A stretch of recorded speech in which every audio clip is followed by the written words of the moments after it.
923번째 책 소개입니다. 책에서 일부 내용을 발췌하여 소개드립니다. 책 제목, 스쳐 지나갈 것들로 인생을 채우지 마라. 저자 고은미. 출판일 2024년 5월 13일. 상상빌더 한 줄 요약. 문제를 놓아주자. 책 소개. 당신의 귀한 인생을 쭉정이로 채우지 마라. 튼실한 알맹이만 남기고 삶을 비우는 방법. 걱정거리의 99%는 내버려두면 그냥 사라진다. 이 책의 저자 고은미는 일상 속 다양한 스트레스를 연구하는 건강심리학자로 특히 몸과 마음의 통증에 대한 전문가다. 저자는 단도직입적으로 말한다. 몸과 마음이 아프고 피곤해지는 이유는 불필요한 것들을 움켜쥐고 놓지 않는 습관 때문이라고 말이다. 우리는 매일마다 수백 명의 사람들과 스쳐 지나간다. 하지만 그중 기억에 남는 사람은 얼마나 되는가? 아마 10명도 안 될 것이다. 우리가 마주치는 사람들의 얼굴을 일일이 기억하지 않는 이유는 기억력이 나쁘기 때문이 아니라 그럴 필요가 없기 때문이다. 인생도 마찬가지다. 크든 작든 우리를 괴롭히는 문제들은 하루에도 수십 개씩 생긴다. 하지만 그중 99%는 가만히 내버려두면 하루 만에 사라질 일이며 1년 이상 지속될 문제는 1%도 되지 않는다. 당신을 찾아온 문제들을 가볍게 놓아버리는 연습을 하자. 그렇게 해야 하는 것은 그 문제들을 감당할 능력이 없기 때문도 아니라 구태여 그렇게 해야 할 이유가 없기 때문이다. 쓸데없는 고민에 들이붓는 에너지만 아껴도 인생은 훨씬 쾌적해진다. 이 책은 우리를 찾아오는 골칫덩이들을 가볍게 흘려보내기 위한 30가지 심리학 법칙을 담고 있다. 삶이라는 바구니엔 훅 불면 날아갈 쭉정이 같은 고민 대신 내 몸과 마음을 알차게 해줄 튼실한 열매들만 골라 담자. 그것만으로도 당신의 인생은 조금 더 풍요로워질 것이다. 저자 소개. 저자 고은미, 심리학자. 일상 속 다양한 스트레스를 이해하고 그 해결법을 연구하는 건강심리학자. 특히 심리적, 신체적 통증 연구에 중점을 두고 있으며 마음 챙김의 효과를 과학적으로 밝히는 데 관심이 있다. 또한 학생 및 대중과의 소통을 통해 심리학적 지식을 소개하고 안내하는 교육자이자 이를 더욱 많은 사람에게 쉽고 재미있게 전달하고자 노력하는 작가이기도 하다.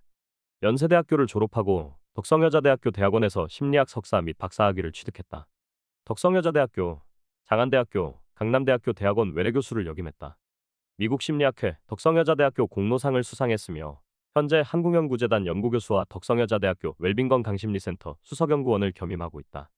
주요 저서로는 말의 알고리즘 공저, 거울유런 이야기 공역가 있다. 책에서 얻은 내용. 생각에 초점만 옮겨도 부정적 감정이 사라진다.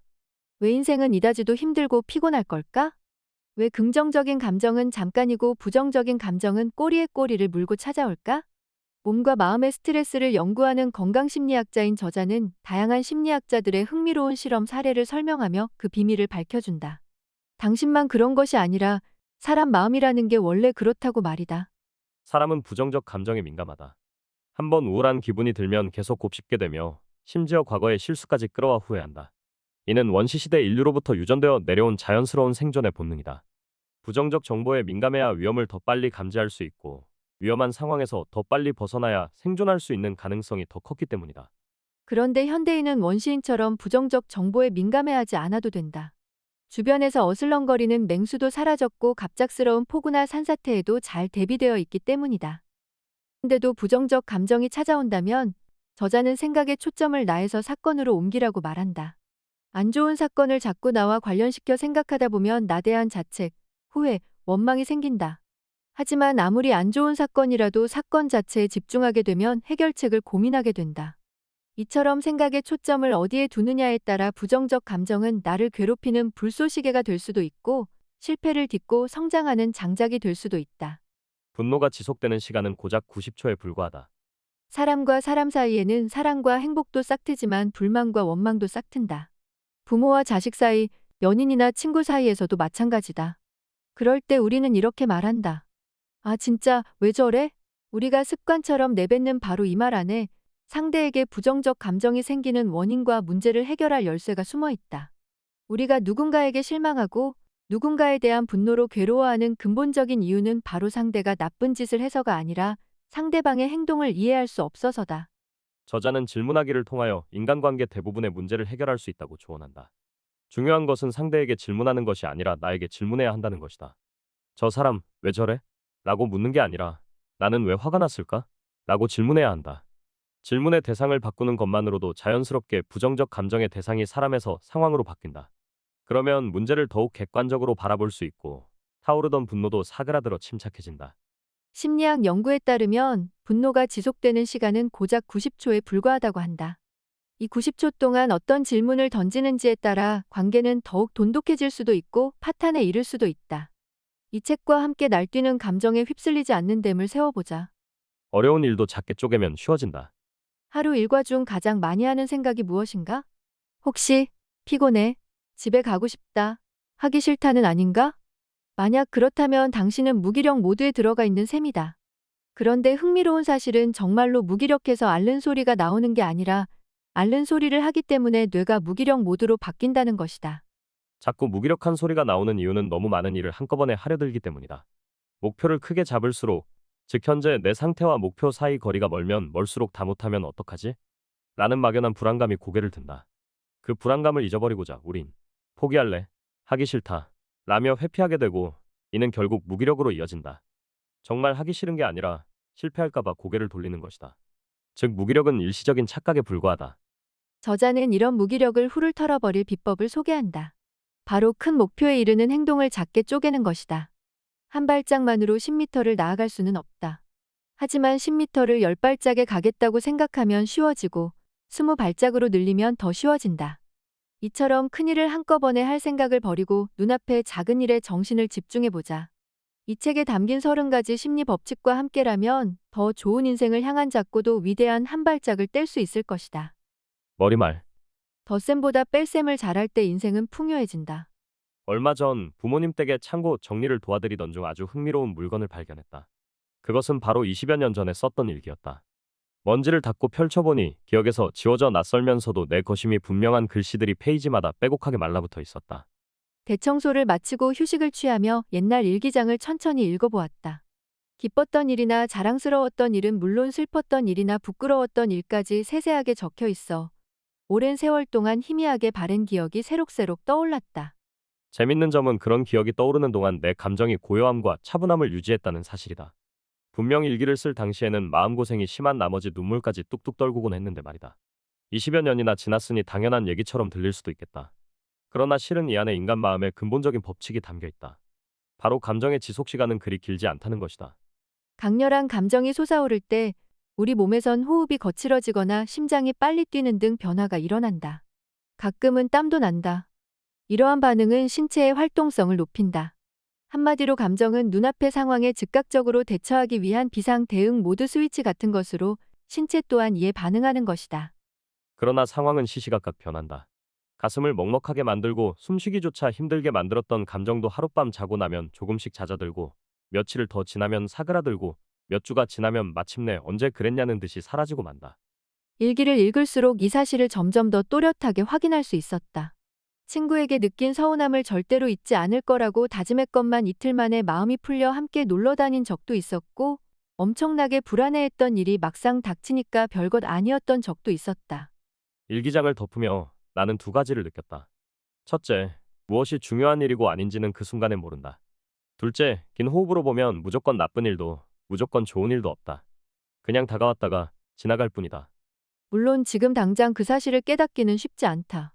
인생의 국면마다 맞이하는 사건들은 저마다 나를 무시하면 후회할 거야 라고 다그치며 우리 마음을 조급하게 만들기 때문이다.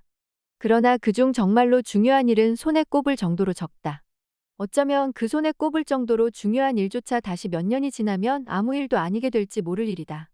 그러니 흘려보낼 일은 흘려보낼 줄도 알아야 하고 털어버릴 일은 털어버릴 줄도 알아야 한다.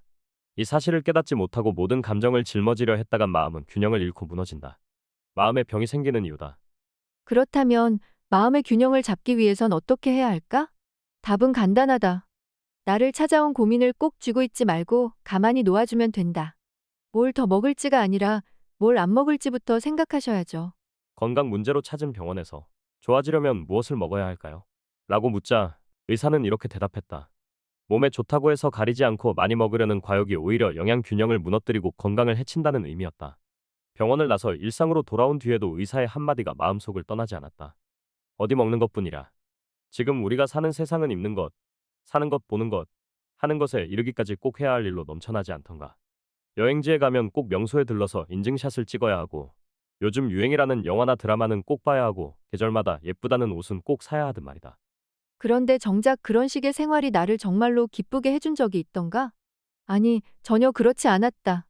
그런 따라잡기식 생활로는 진실로 내 마음을 충만하게 해주는 깊은 만족감을 느낄 수 없었다. 오직 뒤처지고 있다는 불안감과 적어도 뒤처지진 않았다는 안도감 사이에서 흔들릴 뿐이었다. 나는 바로 그런 불안으로부터 도망치기 위해 내 삶을 헛된 과잉으로 가득 채웠던 셈이다. 마음이 편안한 삶을 원한다면 이런 헛된 과잉을 미련 없이 놓아야 한다. 카메라를 놓으면 여행지의 찬란한 풍광이 내 눈에 담기고 유행을 좇지 않으면 나만의 취향이 생긴다. 과잉에 시달린 어제와 작별할 때 내 삶은 내 몸에 꼭 맞는 형태로 줄어든다. 이런 인생을 사는 사람은 마치 맞춤옷을 입은 사람처럼 맵시가 난다. 나는 이 책을 쓰면서 우리 마음을 힘들게 만드는 원인을 찾고 이를 떠나보내는 방법을 전하고자 했다. 이 과정은 결국 나도 모르는 새날을 올가매는 과잉사회의 압력을 덜어내고 비우는 과정일 수밖에 없다.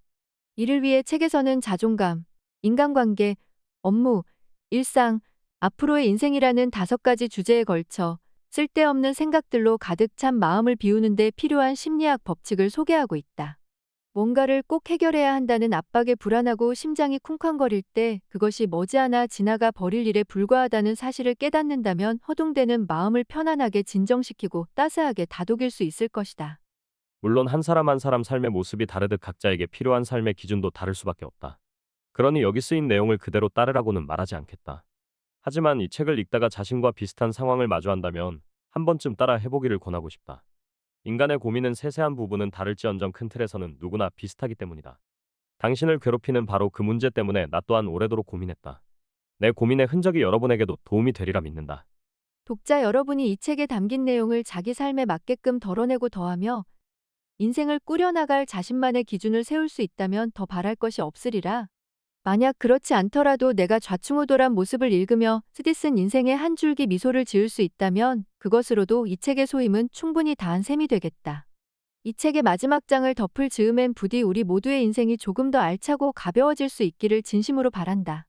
과정을 즐기면 결과는 따라온다. 내게 소질이 없는 영역에서 남다른 성과를 내는 사람들을 보면 부럽고 대단하다는 생각이 든다. 외국어를 능수능란하게 하는 사람, 연구에 필요한 통계를 잘 다루는 사람, 글을 잘 쓰는 사람, 재테크를 잘하는 사람, 말을 잘하는 사람. 박사 과정을 밟던 시절 다른 전공에서 사용하는 통계법 강의를 청강한 적 있다. 담당 교수님은 복잡하기 그지없는 고급 통계를 타 전공생인 나조차 쉽게 이해할 수 있을 정도로 잘 가르치셨다. 그 모습이 멋지고 부러워 나도 모르게 저도 교수님처럼 통계를 잘 다루고 싶어요. 라고 말을 걸게 될 정도였다. 하지만 내 칭찬을 들은 그분은 손을 내저으며 이렇게 말씀하셨다. 어휴, 말도 마요. 내가 이 통계 공부하느라 미국에서 얼마나 고생을 했는데요. 그분의 입가엔 이제 통계라면 넌더리가 난다는 듯 씁쓸한 웃음이 걸려 있었다. 비슷한 경험이 하나 더 있다. 당시 함께 박사 과정을 밟던 동기 중에는 영어를 모국어처럼 유창하게 할 줄 아는 사람이 있었다. 어느 날 커피를 마시며 어쩜 그리 영어를 잘할 수 있냐고 부럽다고 말하자 그는 담담한 눈빛으로 이렇게 말했다. 영어 배우느라 지금까지 고생한 걸 생각하면 이 정도는 약과죠. 세월이 흘러 이제 나 또한 종종 부러움 섞인 칭찬을 듣고 난다. 박사 학위를 따셨다니 대단하세요. 책을 쓰시다니 멋진데요. 저도 선생님처럼 강의를 정말 잘하고 싶어요. 등등. 예전엔 이렇게 감탄과 호의가 섞인 축하를 들으면 날아갈 듯 기쁠 줄로만 알았다. 그런데 웬걸 실제로 듣자 마냥 기쁘거나 좋지만은 않았다. 좋으면서도 서운했고 뿌듯하면서도 공허했다. 참 시원섭섭하고 복잡미묘한 기분이었다. 곰곰이 생각해보니 그 이유를 알 것 같았다. 그들이 표한 칭찬과 부러움에는 겉으로 드러난 결과만 담겨 있었고 그 속에 고생스러운 노력과 괴로움의 과정은 쏙 빠져 있었다. 물론 결과를 인정받는다는 건 뿌듯한 일이다. 하지만 내겐 그보다 그동안 고생했어라는 한마디가 더 필요했던 것이다. 물론 축하는 기쁘고 고맙지만 정작 듣고 싶은 말을 듣지 못했다는 생각 때문에 내 마음이 온전히 기뻐할 수만은 없었던 게 아닌가 싶다. 나뿐만 아니라 내가 부러워했던 그들도 그랬을 것이다. 만약 지금 그때로 돌아간다면 단순히 부러움을 표출하는 것을 넘어 그 노력에 대한 경의도 함께 표현할 것이다. 그랬다면 그들도 조금 더 산뜻한 미소로 화답해줬을지도 모른다. 결과보다 과정이 중요하다고 말하기는 쉽다. 하지만 피부에 와닿지는 않는다. 우리 사회의 성과주의적 시스템은 과정보다 결과를 더 중시하고 가끔은 결과만으로 그 사람의 전체를 평가한다. 그래서일까 이 사회를 살아가는 우리 또한 타인의 멋들어진 결과 뒤에 가려진 오랜 인고의 시간에선 슬며시 눈을 돌린다. 그래, 어련히 고생했겠지라면서 말이다. 하지만 이뤄낸 결과만 중요시하는 태도는 이루려는 과정에서 생기는 무한한 가능성을 마리안 마운틴의 책 참선을 위한 환경에서는 다음과 같은 내용이 나온다. 나는 오랫동안 내가 하는 일을 목적 달성의 수단으로만 여겨왔다. 그러던 중 내가 일 그 자체를 목적으로 보기 시작하자 일은 자신의 무한한 가능성을 열어보여 주기 시작했다. 우리가 하는 일의 가능성을 충분히 인식하기 위해서는 일 그 자체가 목적이 되어야 한다. 나는 이 구절을 읽으며 머리를 한 대 크게 얻어맞은 것 같았다. 이 내용이 심리학에서 말하는 마음 챙김이라는 개념과 맞닿아 있었던 데다가 정작 심리학자인 내가 이를 지키지 못했다는 사실을 깨달았기 때문이다. 마음챙김이란 특정한 생각이나 감정에 사로잡히지 않은 채 자신의 마음과 행위를 있는 그대로 들여다보는 심리치료법이다. 평소 일상 속 마음챙김을 사람들에게 소개할 때 심리학자들은 행위를 목적 달성의 수단으로 삼지 말고 그 행위 자체를 목적으로 삼으라고 안내한다. 예를 들면 쌓여있는 그릇을 깔끔하게 정리하려는 목적으로 설거지를 하는 대신 설거지 그 자체를 목적으로 삼고 목적지에 도착하기 위해 걷는 대신 걷기 자체를 목적으로 삼도록 말이다. 목적 달성에 신경을 집중하면 그 일을 하는 동안 생기는 다양한 감정과 면면은 무시된다. 이렇게 되면 정말 많은 것을 놓치게 된다. 그릇의 뽀득뽀득한 표면에 기분이 좋아지는 대신 산더미처럼 쌓인 그릇이 지겹게만 느껴지고 걷다가 마주한 풀꽃이 예뻐 보이는 대신 얼마나 더 걸어야 하나 지치기만 한다. 단지 일상생활뿐만 아니라 직업활동과 인생의 과업에서도 이는 비슷하게 적용된다. 논문과 원고를 쓰고 연구하는 일도 마찬가지다. 얼마 전 발표된 한국연구재단 연구 선정 결과를 보고서도 이를 뼈저리게 느낄 수 있었다. 한국연구재단은 학자들의 학술 활동을 지원하는 공공기관으로 다양하고 참신한 연구를 지원하기 위해 해마다 신청서를 받는다. 이를 위해서는 앞으로의 연구 계획을 작성하여 제출해야 한다. 나는 3년째 탈락의 고배를 마시고 있었다. 매번 느낌은 좋았다. 하지만 결과는 언제나 탈락이었다. 심사위원의 피드백은 처음 신청했을 때보다 더 예리하고 혹독해져만 갔다. 그렇게 심란한 상태에서 이 책의 구절을 읽자 한 가지 깨달음이 머릿속을 스치고 지나갔다.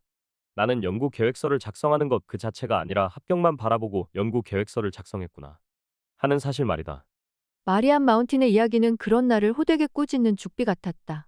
나는 그 순간 연구를 위한 연구 계획서가 아니라 신청서 통과를 위해 연구 계획서를 쓰고 있는 자신을 발견했다. 만약 내가 서류 통과라는 결과에 목적을 두는 대신 연구 그 자체에 집중해 철저히 계획을 세웠다면 어땠을까? 선정 여부를 떠나 그 과정 자체가 나에게 큰 공부가 되었을 것이다. 하지만 나는 연구 계획서를 작성할 때마다 어떻게 하면 합격할 수 있을지에만 온 신경을 곤두세웠다. 참신해 보이고자 매번 다른 주제를 끌어다 썼고 신선해 보이고자 학계의 최신 연구를 땜질하듯 기워붙였다. 심사위원을 맡은 원로 학자들의 눈에는 이런 태도가 얼마나 가벼워 보였을까. 그 결과 3년간의 연구 계획서는 탈락이라는 결과로 돌아왔다. 어떤 두툼한 서류 뭉치 속 내용은 지금 하나도 기억나지 않는다. 그야말로 시간을 갖다 버린 셈이다. 직업 활동이건 집안일이건 강의건 논문을 작성하는 일이건 책을 쓰는 일이건 그것이 어떤 일이건 일을 수단이 아니라 목적으로 대할 때 우리는 비로소 만족스러운 결과물을 얻게 된다. 마음의 평화건, 좋은 결과건, 의미 있는 자료건 말이다. 그릇을 치우는 것이 아닌 설거지 그 자체를 목적으로 대할 때 우리 마음은 그릇과 함께 진정으로 깨끗해진다.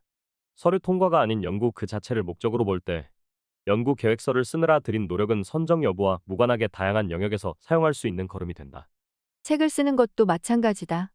10만 부 이상 팔리는 베스트셀러를 쓰겠다는 목적으로 원고를 쓰는 사람은 금방 나가떨어진다.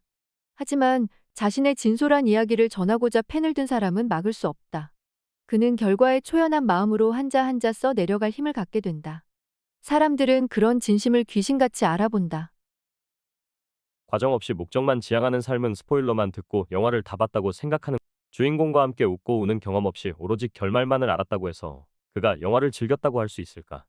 아무리 사소한 일이라도 그 일 자체를 목적으로 삼을 때 그것은 다채로운 경험과 무한한 기회를 우리에게 제공한다.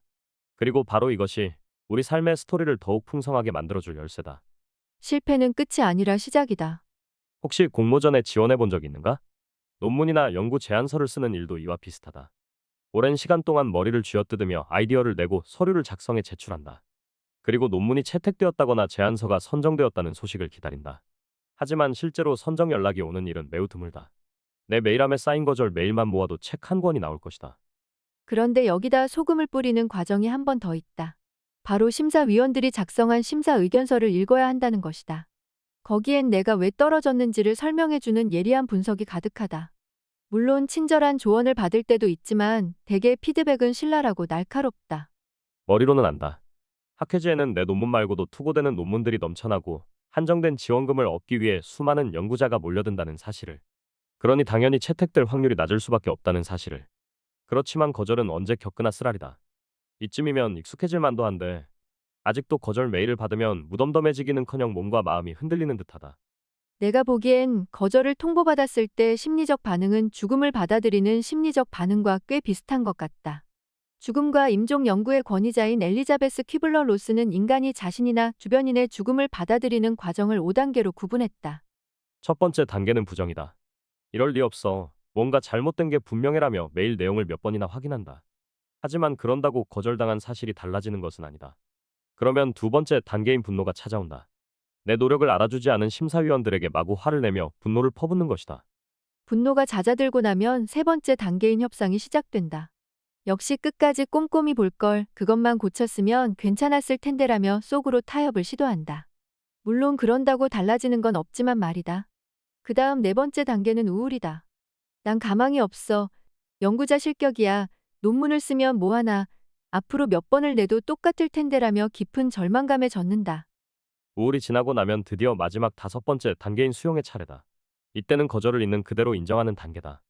논문은 채택되지 않았고 제안서는 탈락했다. 단지 그뿐이다.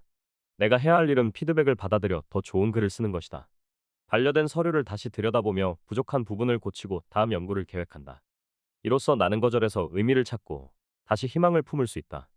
퀴블러 로스에 따르면 죽음을 받아들이는 5단계는 짧게는 수개월에서 길게는 수년에 걸쳐 진행된다고 한다. 물론 거절의 5단계는 그만큼 길진 않다. 그마저도 여러 번 반복하다 보니 많이 줄어들었다. 처음 거절 메일을 받았을 때만 해도 한두 달 동안 축 처졌지만 이제는 길어도 이틀이면 다시 기운을 찾는다. 내가 거절의 상처를 빨리 회복하기 시작한 것은 실패는 낙인이 아니다라는 사실을 받아들이면서부터였다. 내게 이 사실을 가르쳐준 사람은 연세대학교에서 게임 문화를 연구하는 이영하 교수, 정확히는 그 어린 아들이다. 교수는 어느 강연에서 이런 일화를 들려주었다. 어느 날 게임을 하던 아들의 화면에 미션 페일이라는 글자가 떠 있었다. 목표를 달성하지 못해 스테이지를 통과하지 못했다는 뜻이다. 그러나 아들은 오히려 환하게 웃고 있는 게 아닌가?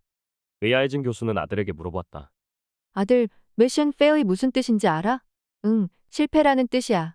그럼 실패는 무슨 뜻인데? 다시 하라는 뜻. 어린이의 때 묻지 않은 시선은 순수하다. 그래서 더욱 정확하다.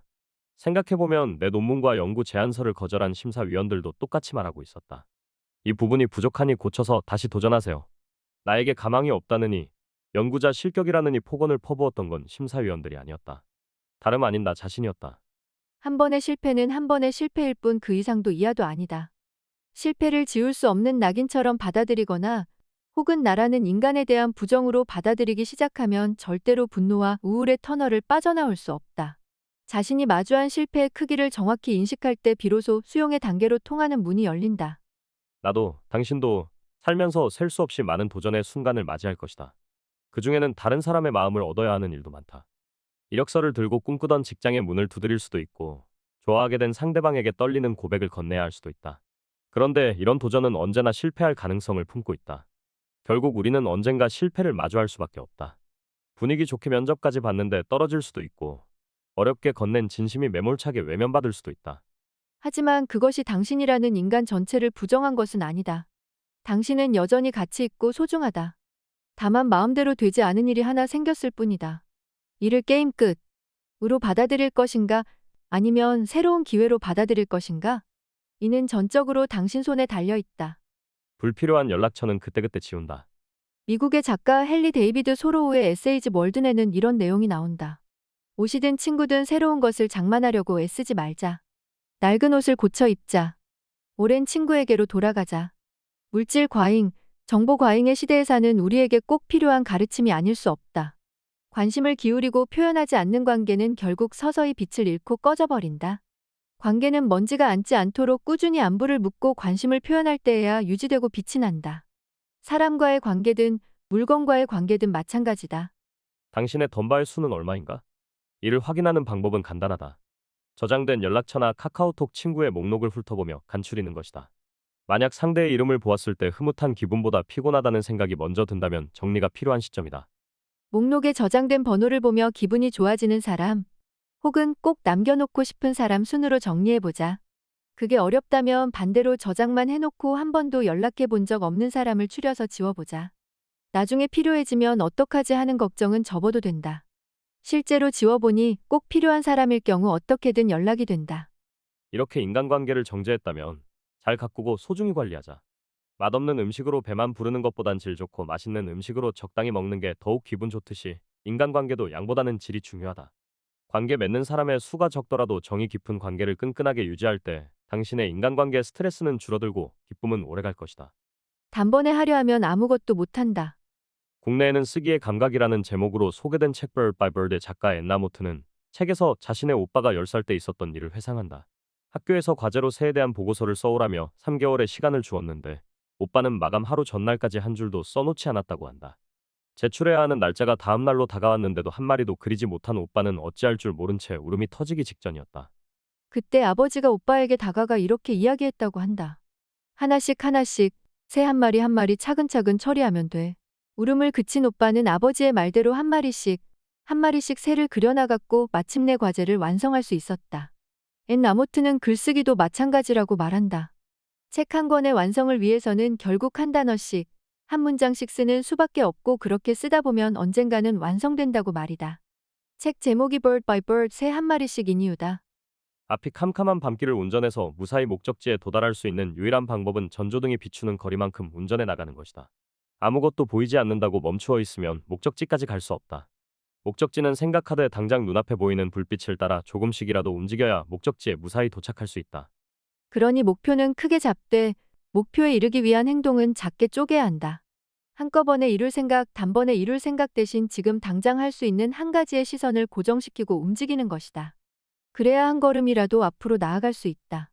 마치 나무젓가락 수십 개가 뭉친 다발은 부러뜨리기 힘들지만 나무젓가락 하나는 쉽게 부러뜨릴 수 있듯이 말이다. 혹시 당신도 막막하기 그지없는 목표를 차일피일 미루며 한숨 짓고만 있는가? 그렇다면 목표를 가슴에 품되 시선은 발밑에 두자. 하나씩 하나씩, 조금씩 야금야금 해치워버리다 보면 멀게만 보이는 목적지도 어느새 도착해 있을 것이다. 멀리 가려면 쉬면서 가야 한다. 사람도 기계도 쉬면서 에너지를 채워야 오래 달리고 잘 달린다. 운동선수가 경기 전에 스트레칭을 하며 몸을 푸는 이유는 부상 방지의 목적도 있지만 굳은 몸을 부드럽게 이완시킴으로써 본 경기에서 최상의 기량을 발휘하기 위함이다. 몸을 잘 풀어야 필요할 때 온 힘을 낼 수 있고 그래야 좋은 성과가 나온다는 걸 체험으로 알기 때문이다. 천재적인 첼리스트이자 지휘자인 장한나는 어느 방송 프로그램에 나와 다음과 같은 일화를 들려주었다. 그녀는 11살 때 세계적인 콩쿠르에서 최연소 우승을 차지했는데 그날 평소 너무나 존경에 마지 않았던 세계적 첼리스트 무스티슬라프 로스트로포비치를 만나게 되었다고 한다. 이때 로스트로포비치는 장한나에게 이렇게 조언해 주었다. 번 이상 연주하지 말고 또래 친구들과 놀고 학교를 꼭 다니고 음악만 아지는 말 것. 우리가 생각하기로는 천재 첼리스트가 되려면 머릿속에 오로지 첼로만 가득해야 할 것 같다. 드라마에 나오는 엄격한 선생님과 하루에 몇 시간씩 연습만 해야 하는 것 아닌가 하는 생각도 든다. 하지만 20세기 가장 뛰어난 첼로 연주자의 조언은 정반대였다. 로스트로포비치는 장한나에게서 천재 첼리스트라는 재능뿐만 아니라 11살 아이라는 천진난만함도 보았고 그것을 잘 챙기는 게 중요하다고 알려주었다. 장한나가 자신의 나이에 어울리는 시간을 보낼 수 있도록 말이다. 우리 삶에도 이런 중간중간 쉴 수 있는 휴게소 같은 시간이 필요하다. 계속 쉬지 않고 달리다 보면 기름이 떨어져 도로 한복판에 차가 멈춰버릴 수도 있고 깜빡 졸다가 사고가 날 수도 있고 다른 생각에 빠져 목적지를 지나쳐 버릴 수도 있다. 무언가를 잘하기 위해서는 먼저 잘 존재할 수 있어야 한다. 해야 할 일 목록은 물론 훌륭한 도구다. 방향을 잡고 앞으로 한 걸음 나아갈 수 있도록 도움을 준다. 하지만 해야 할 일 목록은 할 일 없음의 목록 to be list과 함께할 때 더욱 빛난다. 할 일 없음의 목록은 자신이 추구하는 목표를 잠시 내려놓고 진정한 자신이 되는 시간을 말한다. 잠시 쉬면서 숨을 고르고 에너지를 채우고 잘 가고 있는지를 확인하는 데 도움을 주는 도구다. 야마구치시와 구스노키 겐은 일을 잘한다는 것에서 일 잘하는 사람들은 할 일 목록을 잘 만드는 사람이 아니라 일에 대한 감각을 지닌 사람들이라고 주장한다. 이 감각을 키우기 위해서는 일 자체가 아니라 맥락을 볼 줄 알아야 한다. 이를 위해 가장 필요한 것이 바로 마음의 여유다. 마음이 조급하고 시야가 좁아져 있다면 좌우를 살펴 흐름을 볼 여유가 없으니 말이다. 목적지를 향해 난 고속도로를 열심히 달리는 사람에게는 잠시 멈추고 쉬며 에너지를 충전하는 휴게소가 필요하다. 그러니 할 일 목록 투두 리스트를 만든다면 다른 한쪽에는 할 일 없음의 목록도 만들어 실천해보길 바란다. 각자 자신만의 휴게소를 지어보고 지칠 때마다 틈틈이 들러보는 것이다. 오랫동안 즐기면서 달릴 수 있도록 말이다. 하기 싫은 일부터 먼저 해라. 하루 일과 중 중요한 일부터 처리해야 하는 또 다른 이유도 있다. 바로 우리의 집중력은 한정된 자원이기 때문이다. 나는 평소 새벽 4시 반에서 5시 사이에 일어나 책이나 논문의 원고를 쓴다. 이를 위해 보통은 일어나자마자 물을 한 잔 마시고 커피를 끓여 서재로 간다. 그런데 가끔 커피를 끓이는 동안 주변에 정신이 팔려 싱크대에 쌓인 그릇을 정리한다거나 마음먹고 어질러진 책상을 정리할 때가 있다. 마치 시험 공부를 하려고 책상에 앉았다가 괜히 방 정리를 시작하듯 말이다. 그런데 이렇게 딴짓에 시간을 쏟고 나면 그날은 꼭 집중력이 쉽게 무너진다. 한 문단도 채 채우지 못하고 스마트폰을 들여다보거나 메일을 정리하거나 포털 사이트 뉴스란에 잡다하고 영양가 없는 기사에 정신이 팔리기 십상이다. 이런 현상이 일어나는 이유는 우리 집중력에 한계가 있기 때문이다. 한 사람이 사용할 수 있는 집중력의 일일 총량은 정해져 있다. 이를 중요한 일을 처리하는 데 쓰지 않고 딴짓하는 데 써먹기 시작하면 정작 중요한 일을 시작할 때쯤엔 뇌가 이미 지치게 된다. 마치 서울부터 분당까지 갈 만큼의 연료밖에 없는데 인천도 들르고 수원도 들르다 보면 분당에 도착할 수 없듯이 말이다. 심지어 집중력은 돈을 준다고 해서 채울 수 있는 것도 아니다. 뛰어난 마라톤 선수일수록 달릴 때 불필요한 동작을 하지 않는다고 한다. 체력의 낭비를 최소한으로 줄일 수 있도록 달리는데 꼭 필요한 최소 동작에만 집중하기 때문이다. 그래야 끝까지 페이스를 잃지 않고 최적의 컨디션으로 목표 지점에 도달할 수 있다고 한다. 반면 장거리 달리기에 익숙하지 않은 초보자일수록 군더더기 동작이 많다. 이러다 보면 달리는데 불필요한 동작에까지 체력을 쓰기 때문에 완주하기도 힘들고 성적도 좋지 않다. 그래서 어떤 코치들은 선수 관리란 더하는 것보다 빼는 게 일이라고 말하기도 한다. 이처럼 하루의 에너지를 효율적으로 사용하기 위해서는 오늘 할 일들을 중요한 순서대로 나열해 보는 게 좋다. 그중 가장 중요한 일부터 하나하나 처리하다 보면 일과가 마무리될 쯤에는 비교적 덜 중요한 일들만 남게 된다. 이런 일은 부담도 적어서 쉽게 해치울 수 있다. 그러면 자연스레 마음 놓고 즐길 수 있는 자유시간도 늘어나는 것이다. 미국의 작가 마크 트웨이는 이런 명언을 남겼다. 아침에 눈을 뜨면 개구리부터 먹어라. 당장이라도 구역질이 치밀 것 같은 이 말의 숨은 뜻은 다음과 같다. 개구리를 먹는 건 정말이지 고생스러운 일이다. 하지만 피할 수 없이 개구리를 먹어야만 한다면 최대한 빨리 해치우는 게 낫다. 그러면 남은 하루 동안은 마음 편히 지낼 수 있을 테니 말이다. 만약 개구리를 일과의 마지막에 먹어야 한다면 어떤 기분일까? 매정하게 돌아가는 시계바늘을 원망하며 일이 손에 잡히지도 않는 심란한 마음으로 한숨만 푹푹 내쉬다 하루가 끝나지 않을까? 그에 비한다면 개구리를 먼저 먹는 전략은 제법 괜찮은 전략이라 할 수 있다. 그러니 가벼운 마음으로 자유를 만끽하고 싶다면 중요한 일부터 시작해보자. 낀 시간과 에너지를 나에게 돌려줄 수 있도록 말이다. 채우고 싶다면 먼저 버려야 한다. 철새들이 쉽게 이동할 수 있는 이유는 모아놓은 물건이 없기 때문이라고 한다. 모아놓은 물건이 없으니 언제든 원할 때 쉽게 헐헐 떠날 수 있는 것이다. 얼마 전 일본에서 다시금 주목받았던 미니멀리즘 열풍도 2011년 동일본 대지진 이후 무분별하게 쌓아둔 물건의 무용성과 위험성을 사람들이 체감했기 때문이라는 분석도 있다. 정말 일리가 있다고 생각한다. 집안을 의식적으로 관리하지 않으면 물건은 쥐도 새도 모르게 쌓인다. 마음을 의식적으로 관리하지 않으면 쓸데없거나 부정적인 생각들이 마음속에서 서서히 영역을 넓히듯이 말이다. 만약 이 글을 읽고 정리의 필요성을 실감했지만 구체적으로 어떻게 해야 할지 막막하다면 이런 질문을 던져보라. 당신이 지금 당장 꼭 필요한 짐만 뗏목에 옮겨 실어야 한다면 과연 무엇을 실을 것인가? 혹은 집에 불이 나서 당장 뛰쳐나가야 한다면 양손에 무엇을 들고 나갈 것인가? 이 질문을 듣고 곧바로 떠오르는 물건이 아니라면 그만큼 당신에게 덜 중요하다는 뜻이다. 그런 물건이라면 언제나 작별할 수 있도록 정리해두자. 물론 당장 버려도 좋다. 단 한 달이라도 주머니가 가벼운 삶을 살아보면 당신도 필요 없는 물건을 쌓아두고는 못 베기는 사람이 될 것이다. 인생을 정리하고 싶다면 방부터 정리해라. 지나고 보면 그렇지 않았다. 필요 없는 물건은 거절하거나 버리면 되는 것처럼 내게 필요 없는 감정도 거절하거나 버릴 수 있었다. 그건 지금도 마찬가지다. 내 마음 구석구석을 채우고 있는 감정이 내게 필요한 것인지 불필요한 것인지 취사 선택하는 건 나 자신의 몫이다. 다만 이를 선택하기 위해서는 남길 것의 가치를 구분할 수 있는 능력이 필요하다.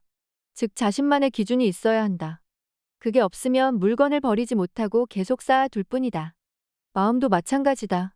지금 내게 중요한 것이 무엇인지, 자신이 바라는 지향점이 어디인지가 불명확하면 아무런 감정이나 받아들이게 된다. 그러면 일상도, 업무도, 인간관계도 제대로 꾸려나갈 수 없다. 한쪽이 넘쳐흘러 다른 한쪽을 적시고 무너뜨리기 때문이다. 하루는 시아버지 제사를 위해 시어머니께서 우리 집에 오셨다. 어머님은 우리 집에 오면 근심 걱정이 사라지고 마음도 편하고 기분도 좋고 잠도 잘 자는데 당신 집에만 가면 가슴이 답답하고 현관을 들어서는 순간 걱정거리가 머릿속에서 떠나지 않으니 이상하다고 하셨다. 나는 그 이유를 알 것 같았다. 생전 깔끔한 성격으로 정리정돈을 담당하시던 아버님과 달리 어머님은 당신 물건을 손닿는 곳에 두려워하셨다. 그러다 보니 차곡차곡 쌓여있던 물건이 제자리를 뛰쳐나와 제멋대로 여행을 떠나기 일쑤였다. 매번 찾아뵐 때마다 여행을 떠나는 물건들이 점점 더 많아지는 것 같았다. 그만큼 사람이 다닐 공간은 줄어들었는데 말이다. 순전히 기분 탓이라고 생각하는가? 전혀 그렇지 않다.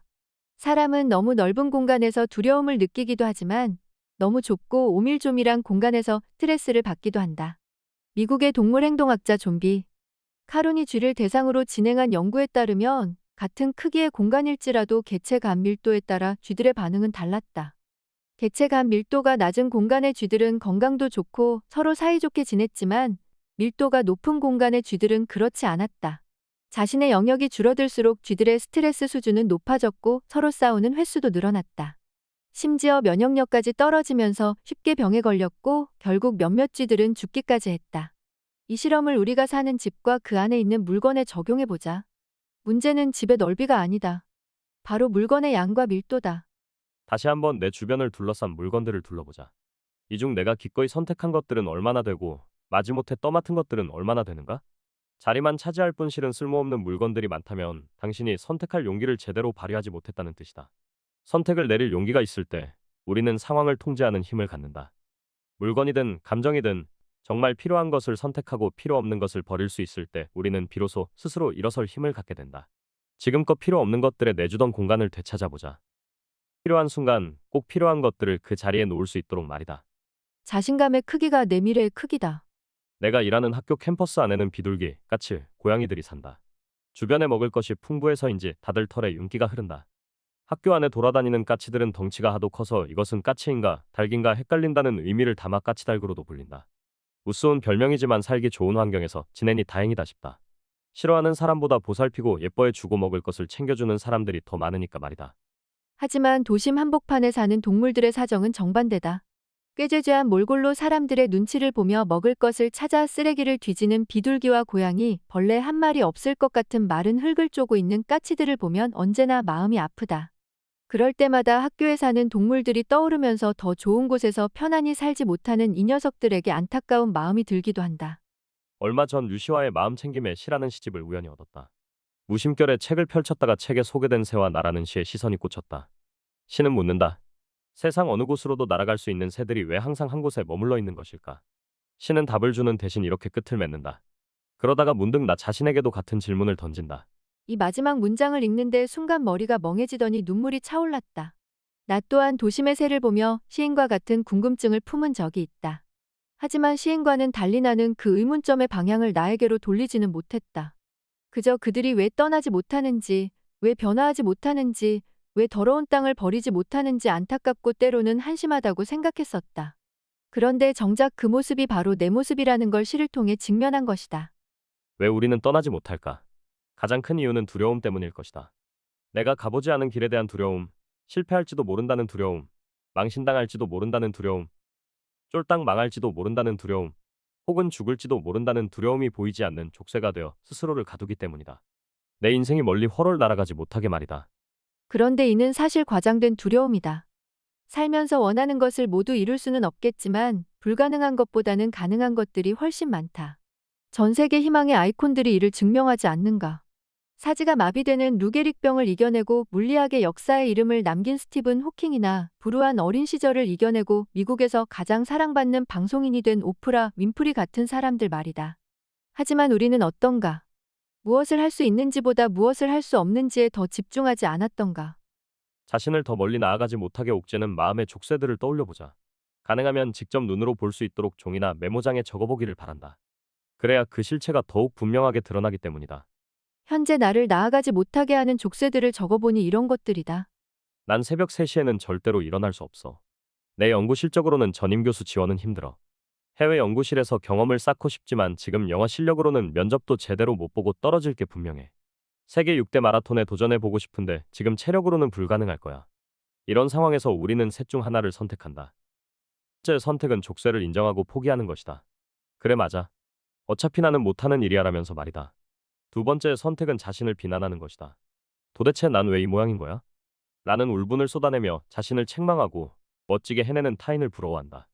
마지막 세 번째 선택은 어떻게 하면 불가능을 가능으로 바꿀 수 있을지 궁리하는 것이다. 이런 선택을 내리는 사람들은 자신을 스스로 비난하거나 지레 포기하지 않고 현실적인 시각에서 구체적인 실행 계획을 세운다. 이는 어찌 보면 자신에게 변화의 기회를 주는 것이다. 계획대로 되지 않아도 괜찮고 설령 실패해도 괜찮으니 세 장 밖으로 나가보자고 자신에게 손을 내밀어 주는 것이다. 드라마 낭만닥터 김사부 2에는 이런 대사가 나온다. 포기하는 순간 핑곗거리를 찾게 되고 할 수 있다고 생각하는 순간 방법을 찾게 된다. 이 말 그대로다. 왜 못하지? 하고 비난하면 왜 못하는지에 대한 변명거리를 찾게 되고 어떻게 하지? 하고 물으면 할 수 있는 방법을 찾게 된다. 아름다운 무늬를 가진 비단잉어는 사는 곳이 좁은 어항인지 넓은 호수인지에 따라 크기가 달라진다. 사람도 마찬가지다. 내가 세워둔 가능성의 크기에 따라 나의 크기도 달라진다. 내가 머무는 공간을 세 장 안으로만 국한한다면 그 속에서 고군분투하다가 생을 마감할 것이다. 하지만 세 장 밖의 공간까지로 영역을 확장한다면 분명 더 큰 세상 위를 훨훨 날아갈 날개를 펼칠 수 있을 것이다. 두려움이 없는 것이 용기가 아니라 두려움의 다리가 후들거려도 해내는 것이 용기라고 한다. 안전한 울타리 밖으로 나가는 것은 언제나 두려운 일이다. 누구나 그렇다. 그렇지만 족쇄를 끊고 한 걸음이라도 나가보려는 용기를 낼 때 우리에게 그만큼의 자유가 그리고 성장이 일어난다. 자유가 없는 삶, 성장이 멈춘 삶은 생명이 다한 삶과 같다. 지금까지 상상빌더였습니다. 감사합니다.